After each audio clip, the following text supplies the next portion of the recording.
नमस्कार दोस्तों, मेरा नाम है भालचंद्र। ब्रह्मांड सिद्धाश्रम में आप सभी का स्वागत है। आज के इस वीडियो में हम चर्चा करेंगे तुला लगन का मई 2022 का संपूर्ण राशिफल। कैसे होंगे ग्रह योग, कैसे होंगे ग्रहों के राशांतर और वो आपके राशि पर किस प्रकार से प्रभाव करने वाले हैं, कौन से निर्णय आपको लेने हैं, कौन से निर्णय आपको टालने हैं, सभी के बारे में चर्चा इस वीडियो में हम करने वाले हैं। अपने जो चैनल है ब्रह्मांड सिद्धि एस्ट्रो, इस चैनल पर मेष लगन से लेकर मीन लगन तक की जो सभी 12 लगन हैं, इन सभी 12 लगन के लिए मई 2022 का राशिफल क्या होगा, इस विषय पर वीडियो अपलोड हो चुके हैं। आप उसका आनंद जरूर लीजिए। तो आज के इस वीडियो में हम चर्चा करेंगे तुला लगन का मई 2022 का संपूर्ण राशिफल। जैसे कि आप यहाँ पर देख रहे हो कि यह जो कुंडली है तुला लगन की कुंडली है और आपके लगन का स्वामी शुक्र जो कि आपके षष्ठ भाव में भ्रमण कर रहा है और दिनांक 24 तारीख के बाद ये आपके सप्तम भाव में भ्रमण करेगा।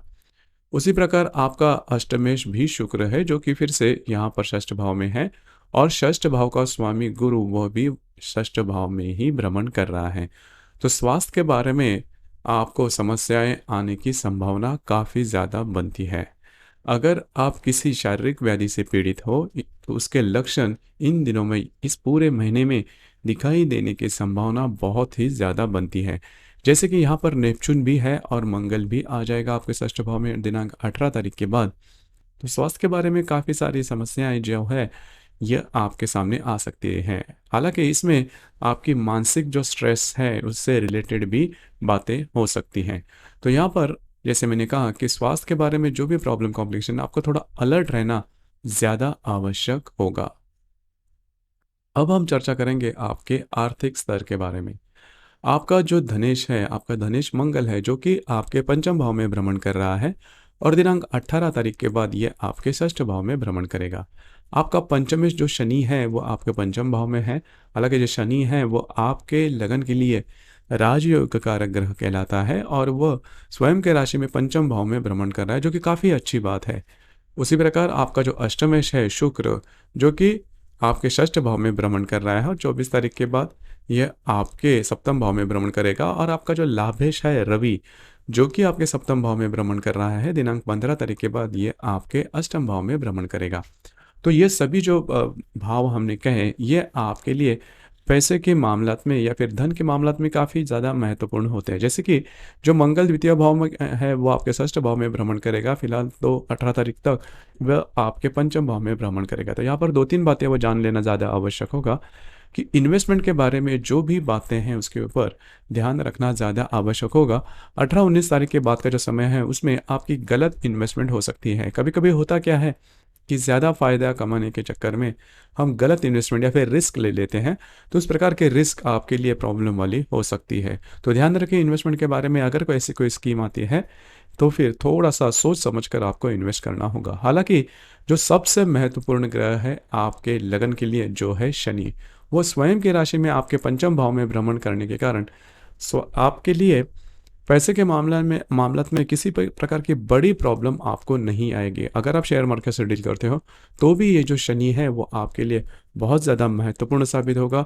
जो भी आप अनुमान लगाओगे वो सही साबित होते हुए नजर आएंगे। लेकिन यहाँ पर और भी जो बातें हैं वो ध्यान में रखना ज़्यादा आवश्यक होगा।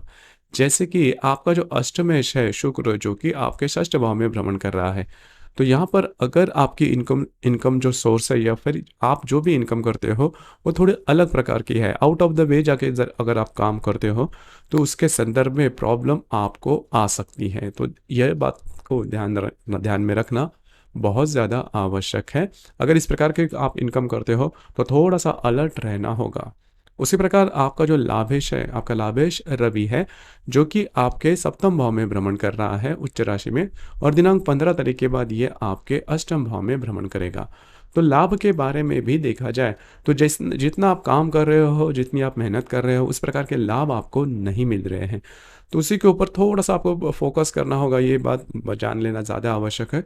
और जैसे मैंने अभी जो बात कही कि ईज़ी मनी के पीछे नहीं जाना, तो फिर आपको 15 तारीख के बाद इस प्रकार के कई ऐसे अवसर आ सकते हैं जिसकी वजह से आपके मन में ये जो लालच है वो आ सकता है कि थोड़ी इन्वेस्टमेंट की जाए या फिर रिस्क लिया जाए, जिसकी वजह से हमारी जो इन्वेस्टमेंट है वो काफ़ी जल्दी-जल्दी बड़ी हो जाए। तो ऐसे किसी भी प्रकार की जो बातें हैं उस पर नहीं आना, क्योंकि आपको हेवी लॉसेस हो सकते हैं। क्योंकि आपके कुंडली में सबसे महत्वपूर्ण, हर एक कुंडली में जो सबसे महत्वपूर्ण बात होती है वो भाग्य का साथ मिलना। और यहाँ पर जो आपका भाग्येश और व्ययेश बुध है, जो कि 10 तारीख के बाद वक्री होने जा रहा है, तो भाग्य का साथ मिलना इस प्रकार के, आप जो भी ट्रेड करोगे उसमें भाग्य का साथ मिलना थोड़ा कठिन लग रहा है। तो ध्यान रखिए, ये बात जान लेना बहुत ज़्यादा आवश्यक है। इसके बाद हम चर्चा करेंगे आपके लव लाइफ के बारे में। तो अगर आप किसी के रिलेशनशिप में हैं, तो वहाँ पर आप देख सकते हो कि आपके पंचम भाव में शनि और मंगल दोनों भी ग्रह हैं। जैसे कि शनि यहाँ पर विराजमान है और मंगल दिनांक 18 तारीख के बाद ये आपके षष्ठ भाव में भ्रमण करेगा। लेकिन अगर आप किसी के रिलेशनशिप में हैं, तो उनके साथ छोटी-मोटी बातों को लेकर तकरार हो सकती है, प्रॉब्लम कॉम्प्लिकेशंस आ सकते हैं, वो तकरार काफ़ी बढ़ भी सकती है। तो ध्यान रखिए, ये बातें जान लेना बहुत ज़्यादा आवश्यक है कि अगर ऐसी कोई बातें होती है, तो उसके ऊपर ज़्यादा अगर आप टीका-टिप्पणी करते हो, तो बात बढ़ सकती है और उसका सीधा-सीधा असर आपके रिलेशनशिप पर हो सकता है। अब यहाँ पर अगर आपका विवाह हुआ है, तो आपके जो वैवाहिक जोड़ीदार है उनके साथ भी थोड़ी छोटी-मोटी प्रॉब्लम हो सकती है। जैसे कि आपका जो सप्तमेश मंगल है, जो कि आपके पंचम भाव में भ्रमण कर रहा है और दिनांक 18 तारीख के बाद यह आपके षष्ठ भाव में, मतलब आपके सप्तम भाव के व्यय भाव में भ्रमण करेगा। तो 18-19 तारीख के बाद का जो समय है उसमें आपके जो वैवाहिक जोड़ीदार हैं उनके साथ छोटी-मोटी बातों को लेकर तकरार हो सकती है। जहाँ पर, जैसे कि आप यहाँ पर देख भी रहे हो कि आपके सप्तम भाव में रवि, हर्षल और राहु जो कि भ्रमण कर रहे हैं, जिसकी वजह से आपके जो वैवाहिक जोड़ीदार है वो आपके ऊपर हावी रहेंगे। हालाँकि आपने पिछले 10-15 दिनों में भी ये बात देखी होगी कि आपके जो वैवाहिक जोड़ीदार है वो आपके ऊपर थोड़े हावी हो रहे हैं। तो यही बात थोड़ी बनी रहेगी। और जैसे कि ये मंगल आपके षष्ठ भाव में भ्रमण करेगा 18 तारीख के बाद, तो आपके जो वैवाहिक जोड़ीदार है उनके साथ आपकी जो हार्मनी है वो मिलना थोड़ी कठिन हो जाएगी। बस खुद पर थोड़ा-सा संयम रखना आवश्यक होगा। उसी प्रकार आपका जो भी कार्यक्षेत्र है उसके बारे में भी देखा जाए, तो कार्यक्षेत्र के बारे में बहुत प्रॉब्लम या फिर कॉम्प्लिकेशंस आपको नहीं आएँगे। सिर्फ़ करीबन 10-12 तारीख से लेकर 15 तारीख तक का जो समय है, उसमें किसी भी प्रकार के बड़े निर्णय, आपका जो भी करियर है उससे रिलेटेड बिल्कुल भी नहीं लेना। तो ये बात जान लेना बहुत ज़्यादा आवश्यक है। उसी प्रकार अगर आपकी तुला अगर आपका तुला लगन है, जैसे कि यहाँ पर देख रहे हो आपका तुला लगन है, और यदि आपकी कुंभ राशि है, मतलब आपके पंचम भाव में इस घर में अगर चंद्रमा है, तो आपको काफ़ी तौर पर ध्यान रखना होगा। आपको बहुत ज़्यादा स्ट्रेस वगैरह ये जो महीना है इसमें आ सकता है, और वो स्ट्रेस होगा वो आपकी रिलेशनशिप के मामले में ज़्यादा होने की संभावना है। उसी प्रकार आपके जो पैसे के मामलात है उसमें भी इस प्रकार के प्रॉब्लम कॉम्प्लिकेशंस हो सकते हैं। तो ध्यान रखिए, अगर आपका तुला लगन है और आपके पंचम भाव में चंद्रमा है, कुंभ राशि है, तो इस प्रकार के जो अनुभव है वो आपको इस महीने में आ सकते हैं। तो कुल मिला के देखा जाए तो इस महीने में आपको अपने स्वास्थ्य के बारे में ध्यान रखना बहुत ही ज़्यादा आवश्यक है। उसी प्रकार दूसरी ज़्यादा महत्वपूर्ण बात, आपकी जो रिलेशनशिप है, चाहे वो आपके वैवाहिक हो या फिर अगर आपकी लव लाइफ है, उस दोनों में आपको थोड़ा-सा ध्यान देना आवश्यक होगा। ये बात जान लीजिए, जहाँ पर आप काम करते हो, नौकरी करते हो या फिर व्यवसाय करते हो, वहाँ पर के जो परिस्थितियाँ हैं, वो भी जैसा आप चाहते हो उस प्रकार से होने की संभावना थोड़ी कम दिखाई दे रही है। अब हम चर्चा करेंगे ग्रह योगों के बारे में। ग्रह योगों का जो परिणाम होता है वो 2-3 दिनों के लिए होता है, लेकिन वो मिलता ज़रूर है। तो इस संदर्भ में भी चर्चा करेंगे। ग्रह योग के बारे में देखा जाए तो दिनांक 5 तारीख को रवि और हर्षल की युति होने जा रही है आपके सप्तम भाव में। तो यहाँ पर 2-3 बातें हैं वो ध्यान में रखना ज़्यादा आवश्यक होगा। जैसे कि आपके जो वैवाहिक जोड़ीदार है वो आपके ऊपर हावी हो रहे हैं, इसका जो अनुभव है वो आपने किया होगा। तो करीबन 4, 5, 6 इन तारीखों के दरमियान ये जो बात है इसमें और ज़्यादा बढ़ोतरी हो सकती है। मतलब आप में और आपके जो वैवाहिक जोड़ीदार है उनमें छोटी-मोटी बातों को लेकर प्रॉब्लम, कॉम्प्लिकेशन आ सकती है, जिसकी वजह से स्ट्रेस काफ़ी बढ़ सकता है। तो थोड़ा-सा इन चीज़ों पर भी ध्यान देना आवश्यक होगा। उसी प्रकार रवि और राहु की युति भी होने जा रही है दिनांक 13 तारीख को, और यह जो ग्रह योग इसका जो प्रभाव है वह देखा जाएगा 12, 13, 14, 15 इन दिनों के दरमियान।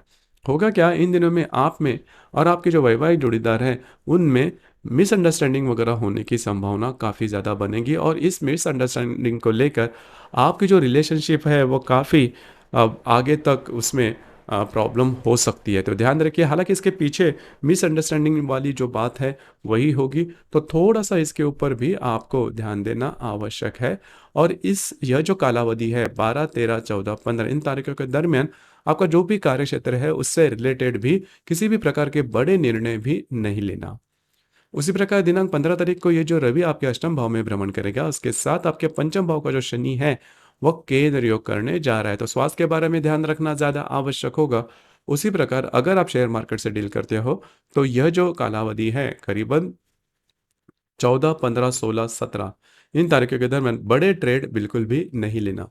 उसी प्रकार मंगल और नेपच्यून की युति भी होने जा रही है दिनांक 18 तारीख को।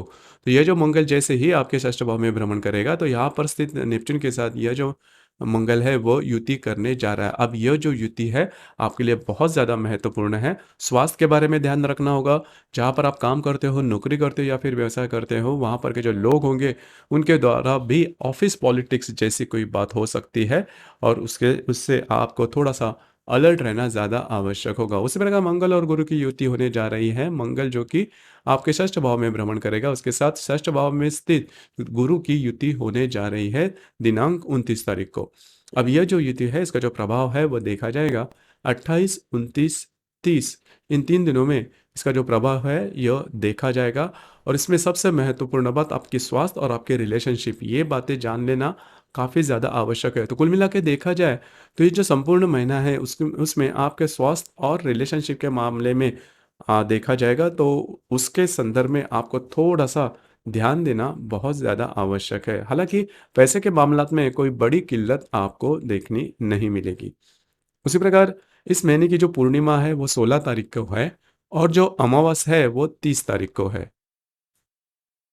पूर्णिमा और अमावस के बारे में अगर देखा जाए तो इन दिनों में सूर्य और चंद्रमा का जो आकर्षण होता है पृथ्वी के प्रति वो काफ़ी ज़्यादा पाया जाता है। इस वजह से हमारी जो भावनाएं होती है वो काफ़ी तीव्रतम होती है, और जब भी आप ज़्यादा इमोशन होते हो तो इमोशन में लिए गए निर्णय चूकने की संभावना काफ़ी ज़्यादा बनती है। इस वजह से 16 और 30 तारीख को किसी भी प्रकार के बड़े निर्णय बिल्कुल भी नहीं लेना। तो ये बात जान लेना बहुत ही ज़्यादा आवश्यक है, और इस पर अमल भी करना काफ़ी ज़्यादा महत्वपूर्ण होगा।